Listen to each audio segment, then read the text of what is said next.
alam ini adalah kesan ataupun natijah yang Allah Ta'ala jadikan daripada, yang bersumber daripada cahaya kerahmatan itu, iaitu Nabi Muhammad sallallahu alaihi wasallam, yang mana ulama telah bersepakat, jumhur ulama telah bersepakat bahawa jika bukan kerana Nabi Muhammad sallallahu alaihi wasallam, alam ini tidak tercipta. Termasuk saya, tuan-tuan dan puan-puan. Saya, tuan-tuan dan puan-puan, tidak akan wujud di alam ini kalau bukan kerana Nabi Muhammad sallallahu alaihi wasallam. Ini adalah satu fakta yang telah ditetapkan oleh para ulama daripada segenap aliran. Hari kelahiran baginda adalah signifikan dan ianya hendaklah disambut. Dan baginda mengajarkan kita untuk menyambut ulang tahun kelahiran baginda sallallahu alaihi wasallam. Baginda sallallahu alaihi wasallam mengatakan, yaumun wulidtu fihi, hari Isnin itu dianjurkan untuk berpuasa kerana ianya adalah hari maulidku. Yaumun wulidtu fihi, wulidtu daripada perkataan walada yalidu wiladatan fahuwa walidun, wa wulida yuladu wiladatan fahuwa mauludun. Wulidtu daripada perkataan maulud dan daripada perkataan maulid. Al-amru minhu lid wan nahyu anhu la talid. Az-zarfu minhu maulid, maulid. Ya. Kadang-kadang juga dipanggil sebagai milad. Milad, milad, semua sama root word, ya, sama kata dasarnya. Milad, miladun nabi. Cuma kita di sini tak terbiasa perkataan milad. Milad ni juga bahasa Arab, tetapi kalau di India, Pakistan, orang yang sambut maulud Nabi di sana panggil milad, miladun Nabi. Dan juga di negara barat juga, beberapa tempat di negara barat, bila mereka sambut maulid Nabi SAW, mereka lebih guna perkataan milad, miladun Nabi. Di dunia Arab pun begitu, ada setengah tempat di dunia Arab menggunakan miladun Nabi, ya. Adapun di tempat kita panggil maulid. Ada tempat panggil maulud. Itu saya sebut tadi, yuladu, wulida yuladu wiladatan fahuwa maulud. Ada di antara kita yang guna isim maf'ul, ada di antara kita yang guna isim zarf. Zarf itu ada terbahagi kepada dua, ada makan dan zaman, ya. Maulid, zarf jadi maulid, kalau isim maf'ul jadi maulud. Walhasil, ada di antara kita yang sebut maulud, ada yang sebut maulid, ada yang sebut milad. Semua nak menceritakan tentang kelahiran Nabi sallallahu alaihi wasallam. Ada dalil ke menyambut ulang tahun kelahiran Nabi ni? Agama kita dan agama kita ni ada dalil ke untuk nak sambut berulang-ulang? Sebab yang nama maulid Nabi, ada orang kata itu waktu 12 Rabiul Awal, ketika Siti Aminah melahirkan, itu maulid Nabi. Kenapa nak sambut berulang-ulang? Ya. Daripada Sahih Muslim dan Baihaqi menunjukkan bahawa Rasulullah menyambut ulang tahun kelahirannya berulang-ulang. Berulang-ulang. Bukan hanya menyambut ketika Siti Aminah melahirkan. Lepas Siti Aminah melahirkan, lepas Abdul Muttalib, atuk Rasulullah gembira, Abu Lahab gembira memerdekakan Suwaibah dan sebagainya. Ya, itu hari kelahiran Nabi. Tahun Gajah 571 Masihi, 12 Rabiul Awal. Akan tetapi praktik yang dilakukan oleh Rasulullah sallallahu alaihi wasallam menunjukkan bahawa ulang tahun kelahiran baginda itu disambut secara berulang-ulang kerana yang namanya hari Isnin, ianya berulang-ulang setiap minggu. Para sahabat bertanya, "Ya Rasulullah, apakah hikmah berpuasa hari Isnin? Apa hikmah rahsia di sebaliknya?" Rasulullah menjawab, "Yaumun wulidtu fihi." Itu adalah hari di mana aku dilahirkan. Ini bermakna ada tambahan amal yang dilakukan untuk nak menunjukkan bahawa menunjukkan bahawa kelahiran baginda itu hendaklah disambut kegembiraannya. Dan itu perintah Allah Subhanahu Wa Taala dalam Al-Quran, "Qul bifadlillahi wa birahmatihi fabidzalika falyafrahu." Katakanlah wahai kekasihku Muhammad, bahawa hendaklah kalian bergembira. Katakan pada umatmu, kalian hendaklah bergembira dengan kurniaan Allah dan rahmat Allah Subhanahu Wa Taala. Jadi kita kena gembira dengan kurniaan Allah. Nabi SAW adalah kurniaan yang agung kepada kita, dan baginda juga adalah rahmat, kerana baginda adalah rahmatan lil alamin. Maka baginda terlebih layak untuk kita bergembira. Dan Al-Quran juga mengajarkan kepada kita untuk bergembira dengan kelahiran Nabi, ya, untuk kita menyambut kelahiran Nabi. Antaranya adalah dalam surah Maryam, Allah Ta'ala ceritakan tentang kisah maulid Nabi Isa alaihissalam, ya. Maka Nabi Isa alaihissalam telah mengucapkan greeting ataupun wish ke atas hari kelahiran beliau, dirakamkan dalam surah Maryam, di mana Nabi Isa alaihissalam mengucapkan perkataan ini ketika beliau baru dilahirkan oleh ibundanya Siti Maryam. Kerana Allah Ta'ala mengurniakan Nabi Isa dapat berbicara ketika bayi dengan lidah yang fasih. Maka antara perkataan yang diucapkan oleh Nabi Isa alaihissalam adalah wassalamu alayya yawma wulidtu. Perkataan yang sama dengan hadis tadi, yawmu wulidtu fihi, Nabi SAW sebut. Dan masa yang sama Nabi Isa pun sebut dalam surah Maryam, wassalamu alayya yawma wulidtu wa yawma amutu wa yawma ub'atsu hayya. Ya. Salam keselamatan, greeting, ya, assalam, ini salam sejahtera ke atas diriku, assalamu alayya yauma wulidtu, pada hari aku dilahirkan, wa yauma amutu, dan hari aku diwafatkan, wa yauma ub'atsu hayya, dan pada hari aku dibangkitkan. Maka jika kelahiran Nabi Isa alaihissalam itu Allah Ta'ala tunjukkan sambutannya di dalam Al-Quran, ini menunjukkan bahawa sambutan ke atas kelahiran baginda sallallahu alaihi wasallam hendaklah lebih lagi diraikan dalam peristiwa Isra dan Mi'raj. Nabi Muhammad sallallahu alaihi wasallam dibawa oleh Jibril alaihi salam menaiki burak sampai di suatu tempat di Palestin, suatu daerah bernama Bethlehem. Di situ singgah, dan Jibril AS mengatakan, turun wahai Muhammad daripada burak dan semayang 2 rakaat di tempat ni. Semayang 2 rakaat. Di sini Muhammad, di sini semayang 2 rakaat. Semayang 2 rakaat. Nabi SAW pun semayang 2 rakaat. Nabi SAW bertanya, wahai Jibril, tempat apa ini? Maka Jibril AS mengatakan, di sini kamu turun untuk ambil berkat, kerana ini tempat kelahiran Nabi Isa alaihissalam. Tempat kelahiran Nabi Isa alaihissalam. Siti Maryam melahirkan Nabi Isa di sini.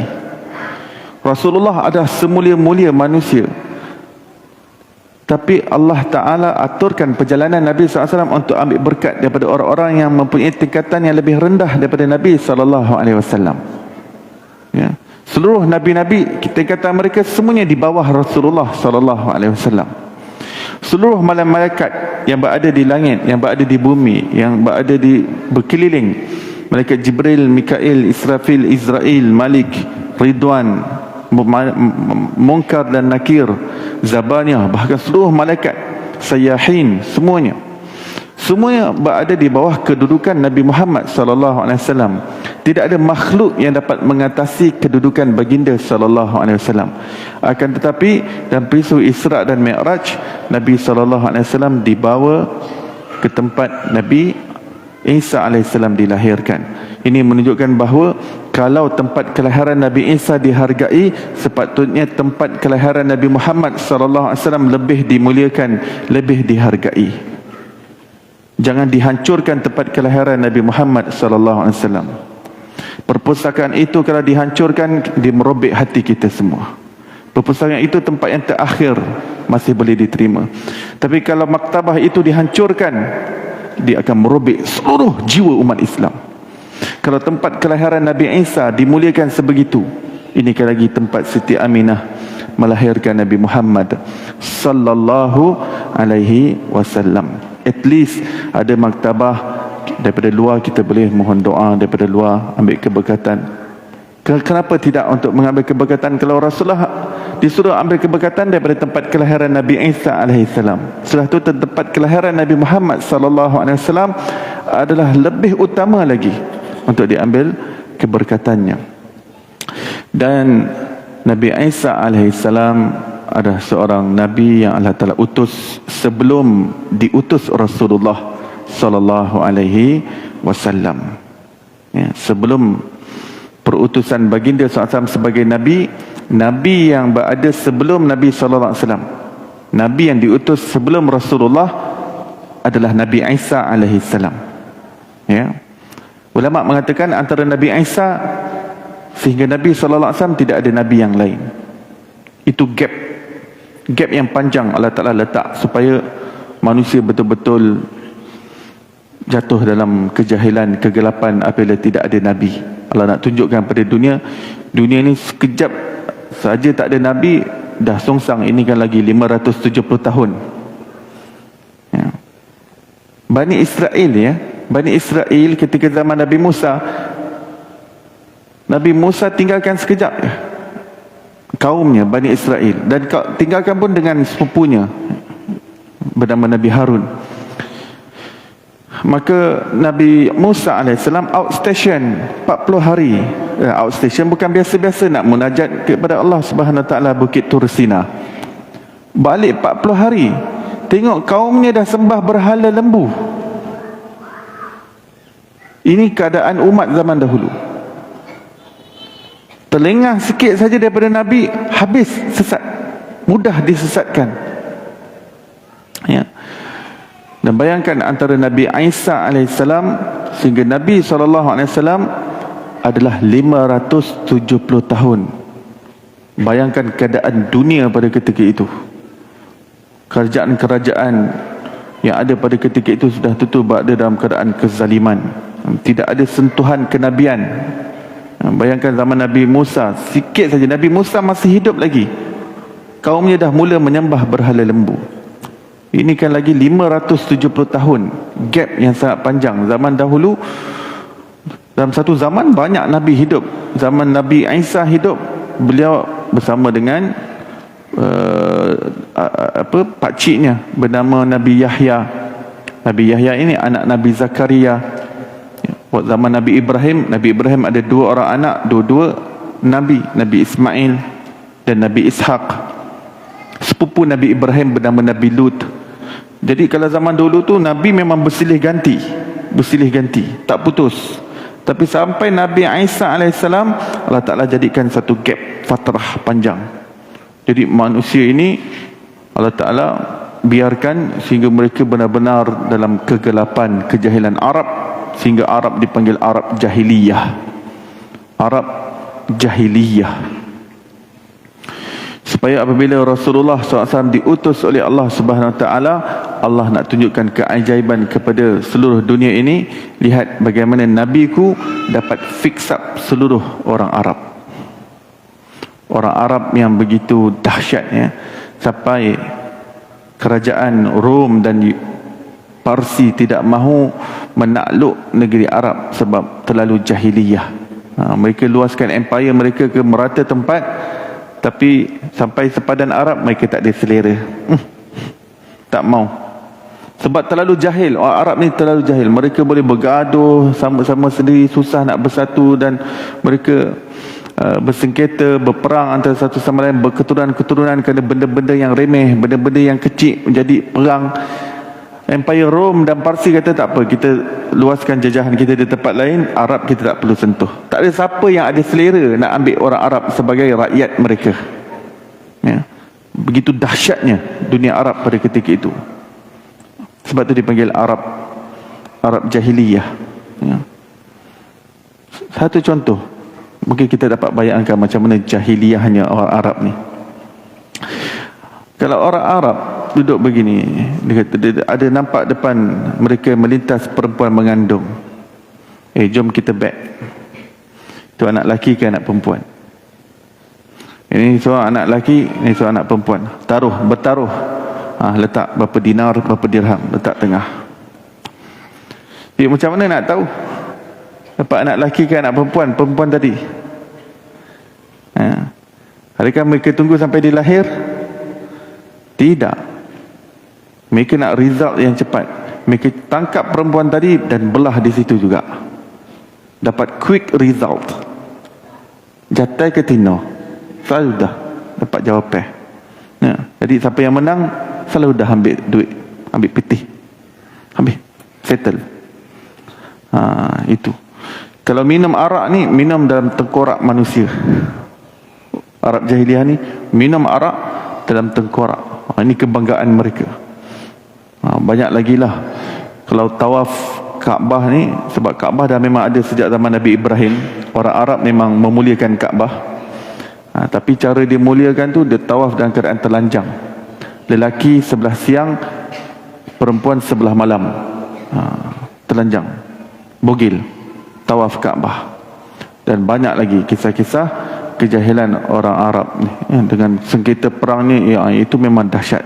Memang tengok macam mana dunia Arab sekarang ni, macam mana berpecah belahnya dunia Arab. Supaya hari ini Allah tunjukkan, beginilah bagaimana dunia Arab. Bayangkan pada zaman Rasulullah lebih dahsyat, sebab zaman tu zaman jahiliah, masih belum ada sentuhan wahyu, sentuhan Al-Quran. At least zaman sekarang ni berpecah pun, mereka di belakang mereka ada Al-Quran dan Sunnah, Al-Quran dan hadis sahih, at least ada. Tapi zaman Arab jahiliah langsung tak ada Al-Quran dan Sunnah. Bagaimana dalam masa 24 tahun Rasulullah boleh satukan mereka? Saya baca kitab tarikh sejarah, orang-orang besar, kerajaan-kerajaan di luar, mereka semua terperanjat. Bagaimana satu orang lelaki boleh satukan dunia Arab dalam masa 24 tahun? Bukan dunia Arab di Madinah saja, dunia Arab keseluruhannya. Ya, Rasulullah mula-mula satukan Muhajirin dan Ansar. Kemudian Mekah telah masuk dalam tampuk pemerintahan Nabi SAW pada tahun ke-8 Hijrah. Bila Rasulullah jadi raja baru kepada Mekah, maka musuh-musuh Nabi SAW yang dulu yang menindas Nabi, yang menindas sahabat Nabi, semua yang masuk Islam. Dah matilah. Tapi yang masih terbaki, semuanya masuk Islam. Tak ada siapa lagi yang terbaki. Arab Quraisy. Sebab lebih-lebih lagi Allah SWT bagi peluang 4 bulan kepada orang Arab Mekah. Kalau mereka nak terus tinggal di Mekah, mereka kena masuk Islam, kerana Allah hendak menjadikan Mekah sebagai tanah haram, tanah suci. Hanya orang Islam saja yang boleh berada di dalamnya, hanya orang Muslim yang boleh masuk ke dalamnya. Jadi kalau ada sesiapa yang tidak ingin masuk Islam, Allah bagi masa 4 bulan. Itu kita dapat baca di awal surah Al-Taubah. Surah Taubah atau nama lainnya surah Al-Bara'ah. Bara'atum minallahi wa rasulih. Itu maksudnya Allah Ta'ala bagi masa 4 bulan. Kalau dalam masa 4 bulan mereka tidak masuk Islam, mereka boleh dibunuh. Allah izinkan untuk mereka dibunuh. Akan tetapi sebenarnya tak sampai 4 bulan. Semua mereka willingly, secara rela hati untuk masuk Islam. Sampai yang seperti Hindun, Abu Sufyan, ini semua pentol-pentol ni, otai-otai komando Arab kafir Quraisy yang memusuhi Nabi, menentang Nabi, mengepalai angkatan perang menentang Nabi. Hindun belah Sayyidina Hamzah punya dada, merobek jantungnya, upah Wahsy untuk bunuh Sayyidina Hamzah. Itu Hindun. Dulu dia pernah berkata, kalau keldai aku masuk Islam pun aku takkan masuk Islam. Hindun, isteri Abu Sufyan. Kalau dongki aku masuk Islam sekalipun, aku takkan masuk Islam. Dan selepas Fatah Mekah, pembukaan kota Mekah, kan semua Arab Quraisy, tidak ada satu baki pun, tidak ada, tinggal satu individu pun yang tak masuk Islam. Semua masuk Islam, termasuklah Hindun tadi. Orang pun datanglah troll dia. Troll Hindun, macam Dulu kata tak nak masuk Islam. Kata kedai kau masuk Islam kan kau tak nak masuk Islam. Sekarang apa dah jadi? Kau dah masuk Islam. Lepas tu Hindun troll dia balik. Hindun kata, ya, aku tak masuk Islam, tapi Islam dah masuk aku. Aku tak masuk Islam, Islam dah masuk aku. Apa taknya Rasulullah masuk, baginda maafkan semua orang kota Mekah. Baginda kata yang lepas-lepas lah kita buka lembaran baru.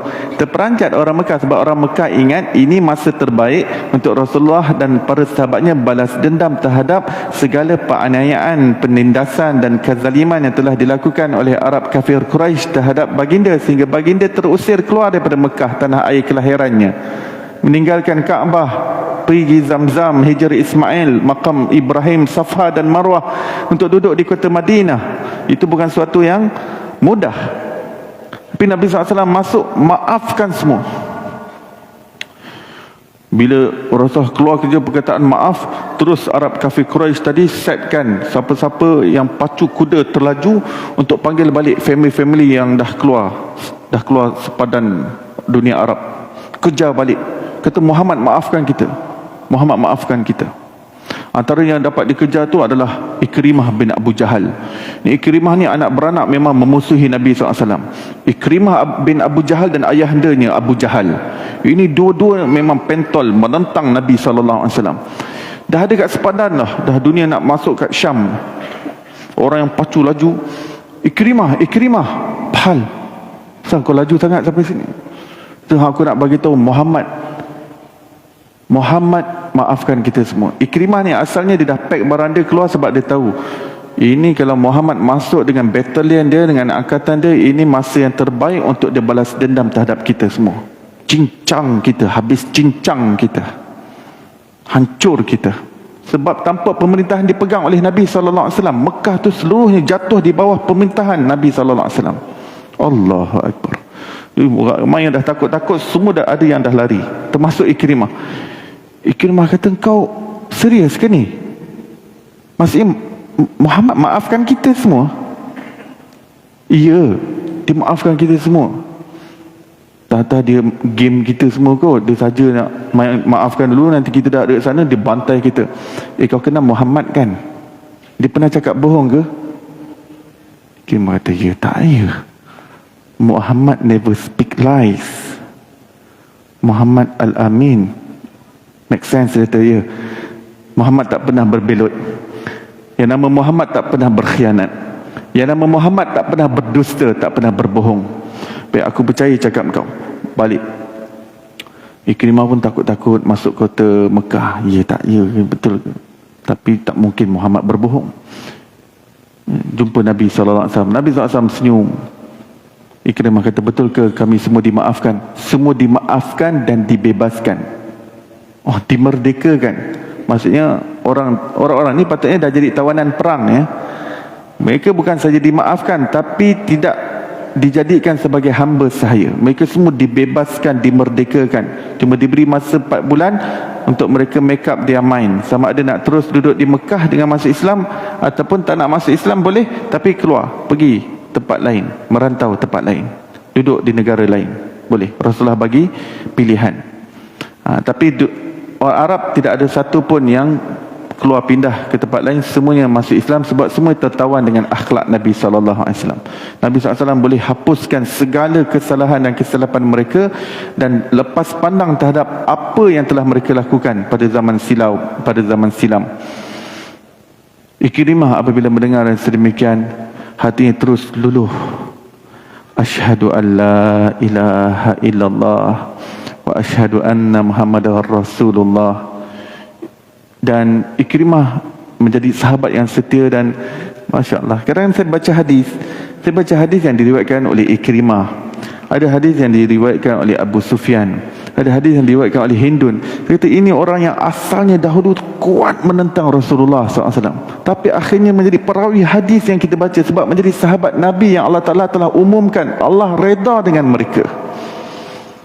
Hindun ni selepas menjadi sahabat benar-benar jujur. Kalau beliau ada masalah, beliau akan rujuk pada Nabi SAW. Hindun. yang dulu punya ganas robek Sayyidina Hamzah punya dada, keluarkan jantung, mamah. Ini dahsyatnya. Ini Arab jahiliah dulu. Ini penangan Arab jahiliah sampai sanggup buat begitu. Tapi lepas jadi sahabat, ya Allah. Jadi kita baca kisah-kisah tersebut dalam hadis. Hindun kalau ada masalah, kalau ada dalam kehidupan dia menemui kebuntuan, beliau akan jumpa Rasulullah, merendah diri, minta pendapat, minta pandangan daripada baginda Nabi Muhammad sallallahu alaihi wasallam. Maka Nabi Isa alaihissalam itu, kita balik kepada Nabi Isa tadi, bersempena pula kita pada dalam bulan 12 bulan Disember ini ada keterkaitan serba sedikit dengan Nabi Isa alaihissalam, dan kemudian saya nak bawa kepada kelahiran Nabi sallallahu alaihi wasallam. Kerana apa? Kerana kelahiran Nabi Isa alaihissalam itu adalah penghamparan kapet merah kepada kelahiran Nabi Muhammad sallallahu alaihi wasallam. Maksudnya Allah Taala jadikan suatu keajaiban kepada kelahiran Nabi Isa supaya hati umat ini menjadi sedia, bahawa supaya bersedia untuk memahami bahawa kelahiran Nabi SAW itu adalah lebih ajaib lagi daripada kelahiran Nabi Isa alaihi salam. Baik, apa yang berlaku kepada Nabi Isa alaihi salam? Beliau lahir tanpa bapa. Ibundanya tidak pernah disentuh oleh mana-mana lelaki, tidak pernah bernikah, tidak pernah berkahwin. Jibril alaihissalam datang menemui Siti Maryam alaihissalam. Terkejut, siapa kamu? Kenapa kamu datang kepadaku menjelma seperti ini? Jibril kata, aku malaikat, inni li ahbalaki ghulaman zakiya. Aku diutus oleh Allah untuk mengurniakan kepada kamu anak lelaki. Kata, macam mana aku boleh ada anak lelaki? Aku tidak pernah disentuh oleh mana-mana lelaki. Aku tidak bernikah. Qala rabbuka qala kadzalika qala rabbuka huwa 'alayya hayyin wa linaj'alahu ayatan linnas wa rahmatan minna wa kana amrullahi maqdiya. Maka malaikat Jibril alaihissalam mengatakan, ianya adalah suatu ketetapan Allah Subhanahu wa taala, dan ianya adalah mudah bagi Allah Subhanahu wa taala, dan itulah yang Allah tentukan untuk kamu, bahawa anak yang kamu lahirkan nanti ianya lahir tanpa pencampuran dengan benih lelaki dan benih perempuan. Dia hanya ada benih perempuan sahaja, tanpa ada pencampuran dengan DNA lelaki dengan genetik lelaki. Tidak ada pencampuran XY, XX, kromosom, tidak ada. Terus malaikat Jibril alaihissalam mengambil lengan Siti Maryam dan hembus masuk. Maka hembusan itu masuk ke dalam diri Siti Maryam. Siti Maryam terus mengandung, ya, terus mengandung. Kalau ikut logik akal, macam mana tiup boleh mengandung terus? Allah kata, wa qala rabbuka huwa 'alayya hayyin. Itu semua mudah bagi aku. Perkara yang mungkin tak rasional, tak logik bagi kamu, tapi bagi aku mudah untuk melakukannya, kata Allah dalam Quran. Maka mengandunglah Siti Maryam, perutnya semakin membesar, semakin membesar. Maka beliau telah membawa diri duduk hujung-hujung negeri Palestin supaya takut dituhmah orang dan sebagainya. Kemudian beliau melahirkan Nabi Isa alaihissalam. Oleh kerana Nabi Isa lahir dalam keadaan yang begitu ajaib, ya, rohnya ditiup secara direct tanpa ada persenyawaan benih lelaki dan benih perempuan, maka Nabi Isa mendapat gelaran Ruhullah, Ruh Allah, Ruh Allah, ya. Ini menandakan kalau Nabi Isa itu dah Ruh Allah. Sebelum nak lahir Nabi SAW, kedudukan Nabi SAW lebih hebat daripada makna Ruh Allah yang ada pada Nabi Isa AS. Lebih ajaib lagi. Sebab seluruh gelaran yang ada pada Nabi-Nabi yang terdahulu, semuanya boleh dipakai kepada Nabi Muhammad SAW. Semua boleh dipakai. Kerana setiap kelebihan yang Allah kurniakan kepada setiap Nabi-Nabi yang terdahulu, semuanya itu Allah Ta'ala kurniakan kepada diri Nabi SAW, dalam keadaan pada setiap kelebihan itu Rasulullah mengungguli pada kelebihan itu. Contohnya Nabi Musa terkenal dengan kekuatannya, Rasulullah lebih kuat lagi. Nabi Yusuf terkenal dengan ketampanannya, Rasulullah lebih kacak lagi. Nabi Daud terkenal dengan kemerduan suaranya, Rasulullah lebih merdu lagi. Nabi Adam terkenal dengan sebagai manusia pertama. Nabi SAW, rohnya adalah kejadian yang pertama diciptakan oleh Allah Subhanahu Wa Taala. No one can ever beat Rasulullah Sallallahu Alaihi Wasallam in every aspect, in any aspect given. No one can beat Rasulullah. No one can surpass Rasulullah Sallallahu Alaihi Wasallam. Rasulullah excel in every aspect in the personality of Rasulullah Sallallahu Alaihi Wasallam. Ya, baginda mengungguli segala-galanya. Ya, sebutkan apa saja keistimewaan para nabi, baginda adalah penghimpun seluruh sifat-sifat, karakteristik, kriteria, ciri-ciri dan sifat-sifat istimewa dan khusus yang ada pada setiap nabi. Semuanya Allah Ta'ala curahkan dan tuangkan kepada Nabi Muhammad Sallallahu Alaihi Wasallam. Allahu Akbar. Ya. Kita selalu dengar Nabi Yusuf tampan. Kita terlepas pandang yang Rasulullah lebih tampan daripada Nabi Yusuf alaihissalam. Kita selalu mendengar Nabi Adam sebagai manusia pertama, Nabi pertama. Kita terlepas pandang Rasulullah, rohnya adalah kejadian pertama yang diciptakan oleh Allah. Kejadian yang pertama dijadikan oleh Allah Subhanahu wa Ta'ala. Maka kelahiran Nabi Muhammad sallallahu alaihi wasallam itu adalah lebih ajaib. Saya nukilkan daripada kitab Al-Muntazam fi Tarikhil Muluki wal Umam oleh Al-Imam Ibnu Jauzi. Imam Ibnu Jauzi.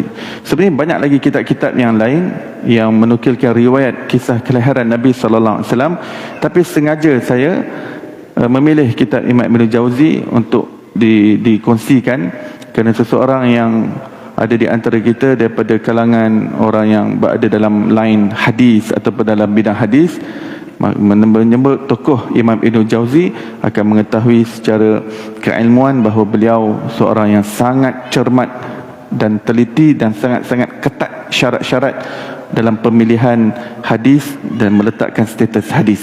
Jadi jika ada di antara kita yang ada latar belakang pengajian hadis menyebut nama Imam Ibnu Jauzi, nak dengar apa riwayat? Sebab bukan jalan-jalan. Imam Ibnu Jauzi penletakan status hadis sangat ketat, paling ketat sekali. Sampai ulama terpaksa kritik Imam Ibnu Jauzi sebab terlalu ketat. Ya. Jadi apa yang saya nak hidangkan ni daripada kitab Imam Ibnu Jauzi. Ya. Maka tidak perlu dipertikaikan. Kalau Imam Ibnu Jauzi dipertikaikan, habis. Memang roboh. Ilmu hadis ni boleh roboh kalau Imam Ibnu Jauzi dikritik. Ya. Baik. Dalam kitab tarikh yang ditulis oleh Imam Ibnu Jauzi mengatakan bahawa Nabi SAW ini dilahirkan secara yang luar biasa. Yang mana Nabi Isa pun dah luar biasa kan, tapi Rasulullah lebih luar biasa. Pertamanya, sebelum baginda dilahirkan, ada terdapat cahaya yang ada pada wajah ayahandanya Abdullah, yang mana cahaya itu ada pada setiap moyang Rasulullah SAW, dan ia berpindah daripada surbi ke rahim.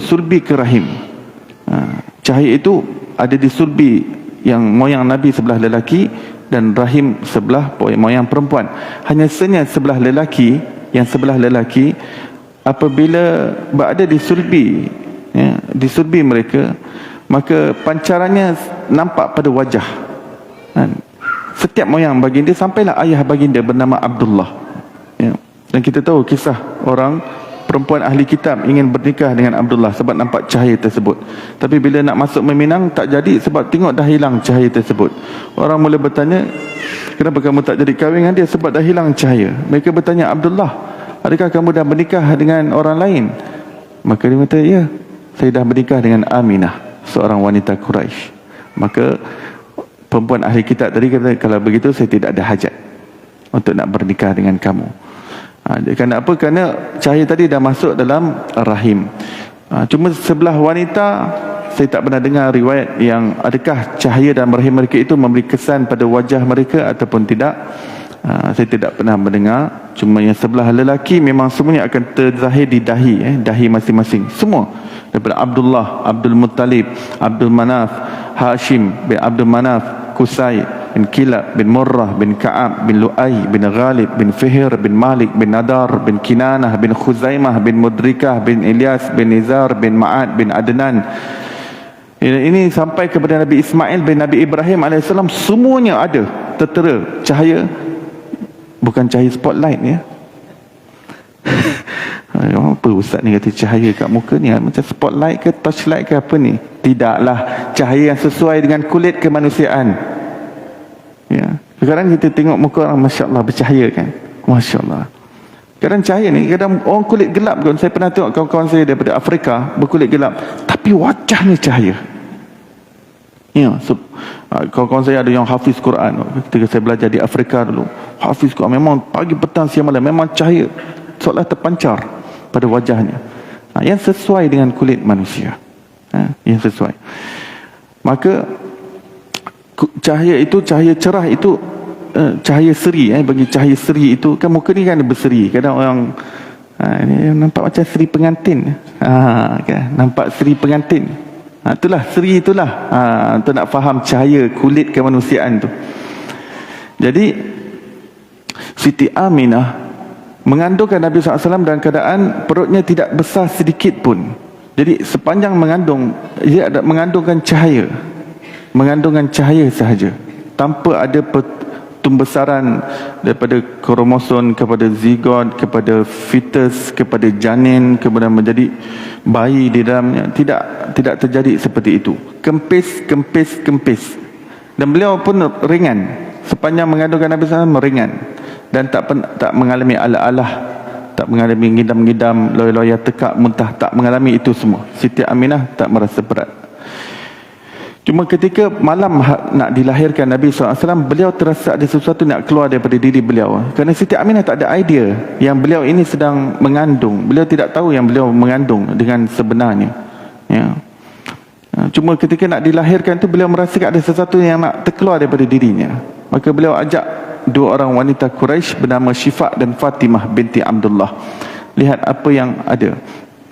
Maka mereka pun masuk dalam rumah Siti Aminah. Mereka mengatakan, kami nampak awan-awan dan cahaya yang telah benderang dalam rumah Siti Aminah. Dan kami nampak ada seperti cahaya bintang, seperti cahaya bintang yang turun daripada atas, turun mendekat dan masuk ke dalam rumah Siti Aminah. Rumah Siti Aminah, dan seolah-olah kami lihat dah nak menimpa kami cahaya tersebut. Dalam masa yang sama, Siti Aminah menceritakan, aku juga nampak cahaya tersebut, tetapi dalam bentuk awan, ada bentuk awan, dan kemudian aku mendengar seolah-olah ada bayi yang ada di sisiku, tapi aku tak nampak. Dan aku mendengar suara daripada ghaib mengatakan, tufu bihi masyariqal ardi wa magharibaha liya'rifu bisnihi wa na'tihi wa sifatih wa'atuhu khuluqa Adam wa ma'rifata Syith wa syuja'ata Nuh wa khulata Ibrahim wa sislama Ismail wa fasahata Saleh wa hikmata Lut wa ridha Ishaq wa bushra Yaqub wa hubba Daniel wa waqara Yunus wa jamala Yusuf wa quwwata Musa wa shiddata Musa wa jihada Yusha' wa hubba Daniel wa zuhda Isa wa ghmisuhu fi akhlaqin nabiyyin. Jadi dengar suara ghaib mengatakan, bawa bayi ini bernama Muhammad dan bawa ke timur, bawa ke barat, bawa ke segenap ufuk wahai malaikatku, supaya diumumkan akan kelahirannya, kemunculannya, supaya mereka tahu ciri-cirinya, sifatnya dan namanya, dan beritahu kepada mereka bahawa bayi ini telah dilengkapkan dengan seluruh sifat-sifat yang ada pada setiap nabi-nabi yang terdahulu.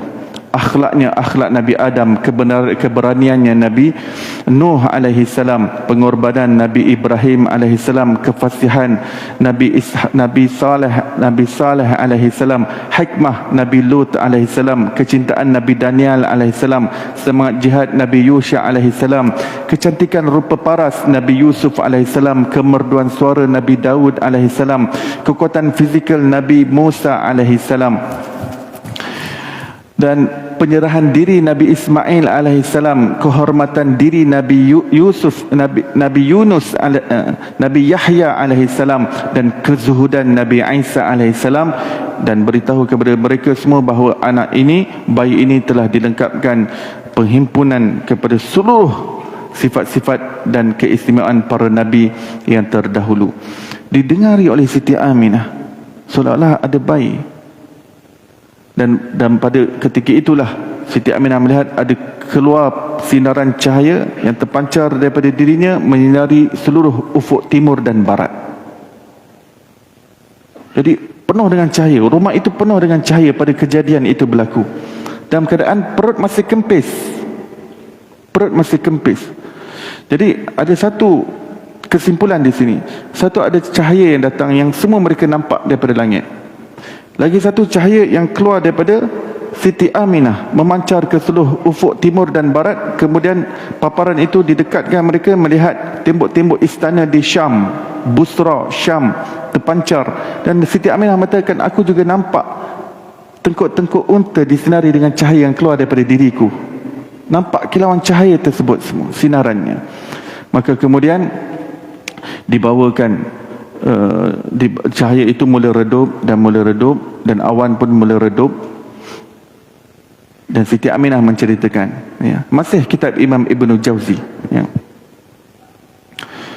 Maka Siti Aminah mengatakan, aku mula melihat satu kelibat bayi yang sedang melutut, rafi'an ra'suhu rafi'an ila sama', yang kepalanya mendongak ke langit, ya. Dan kemudian dia tersungkur sujud menghadap kepada Kaabah, tersungkur sujud. Kemudian dibangun, menunjukkan jari telunjuk dan mengucapkan dengan lidah yang fasih, Allahu Akbaru kabira walhamdulillahi kathira wa subhanallahi bukratan wa asila. Kemudian demikian, Siti Aminah mengatakan, anak ini lahir tanpa tali pusat, ya. Lahir begini, lahir tiba-tiba dah ada di tepi Siti Aminah, begini, pandang ke atas, bayi, ya. Dan tiba-tiba Siti Aminah mengatakan, anak ini tersungkur sujud dan mengucapkan lidah yang fasih, dan anak ini tidak ada kesan-kesan kelahiran seperti darah ataupun air ketuban yang ada pada tubuhnya. Badannya bersih dan sudah sedia kala berminyak. Baginda lahir dalam keadaan masruran wa makhulan wa makhtunan wa madhunan. Ini sifat kriteria Nabi SAW ketika lahir, iaitu sedia kala bercelak, sedia kala berkhatan, tidak ada tali pusat, dan sedia kala berminyak, sudah diminyakkan zaitun. Memang zaman dahulu lepas bayi dimandikan akan diletakkan zaitun. Zaman sekarang macam krim lah supaya tidak kering kulitnya. Sudah sedia berminyak anak ini lahir.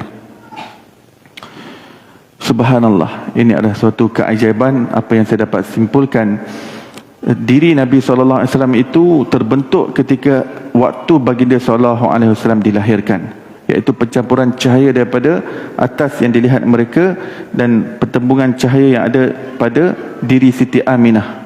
Kerana Siti Aminah tetap membawa benih yang bercampur dengan Abdullah, maka benih itu menjadi anak bayi ketika dilahirkan, dipancarkan dan bertemu dengan cahaya di luar. Ketika itu membentuk bayi, kemudian malaikat yang bawa dulu bayi ini ke timur dan barat, sampailah dibawa semula dalam keadaan beliau sedang berlutut, bayi yang bernama Nabi Muhammad sallallahu alaihi wasallam. Ya, demikian tuan-tuan dan puan yang dimuliakan oleh Allah Subhanahu Wa Taala. Saya ambil kesempatan untuk berkongsi kisah kelahiran baginda ini, kerana ianya jarang dipaparkan, jarang dikongsikan, kerana mungkin susah untuk dihadam, ya, kisah kelahiran. Tetapi alhamdulillah saya sudah kumpulkan daripada kitab-kitab yang muktabar daripada kalangan ulama ahli sunnah wal jamaah, dan saya susunkan kronologinya untuk dihidangkan kepada tuan-tuan dan puan-puan. Dan mungkin ini pertama kali kita mendengarnya, tetapi sos yang saya ambil daripada bahasa Arab. Sos yang saya ambil tadi Al-Muntazam, tidak ada terjemahannya dalam bahasa Melayu, ya. Jadi kisah-kisah kelahiran Nabi yang dalam bahasa Melayu saya nampak tak sentuh terhadap apa yang saya sebutkan tadi, yang sumbernya ada dalam kitab bahasa Arab. Jadi saya mengambil sedikit inisiatif untuk menghabiskan masa membaca kitab-kitab ini dan mengumpulkan segala kronologinya Dan itulah apa yang saya dapat kesimpulan bahawa kelahiran baginda adalah kelahiran cahaya. Ini memberikan petunjuk bahawa kalau kita ikut Nabi SAW, ikut akhlak baginda, ikut adab baginda, ikut sunnah baginda, ikut ajaran agama yang baginda bawa, maka ia memberi kesan kepada kita dengan sempurnanya cahaya pada diri kita, seperti mana kita menginginkannya. Sebagaimana doa yang diajarkan dalam Al-Quran, Rabbana atmim lana nurana waghfir lana innaka ala kulli syai'in qadir. Surah At-Tahrim ayat juzuk 28 ayat 8. Surah Tahrim ayat 8 juzuk 28 mengajarkan kita doa yang kalau kita nak baca tiap-tiap hari adalah dianjurkan amat terbaik. Rabbana atmim lana nurana, ya Allah sempurnakanlah buat kami cahaya kami dan ampunkanlah kami, sesungguhnya Engkau maha berkuasa di atas segala sesuatu. Mudah-mudahan Allah SWT kurniakan kita istiqamah, taufik dan hidayah untuk mengikut setiap jejak langkah akhlak pribadi dan karakter Nabi Muhammad SAW. Baginda adalah pemaaf. Jadikan kita ya Allah sebagai orang yang pemaaf kepada kesalahan orang lain. Mudah-mudahan dengan memaafkan orang lain semakin bertambah cahaya dalam diri kita. Mudah-mudahan kita mudah bersangka baik kepada orang lain. Mudah-mudahan dengan sangka baik itu bertambah cahaya dan sempurna cahaya pada diri kita. Mudah-mudahan Allah kurniakan kita kesudahan yang baik dan jauhkan kita daripada kesudahan yang buruk. Wassallallahu ala sayyidina Muhammadin wa ala alihi wasallam. Alhamdulillahirabbil alamin.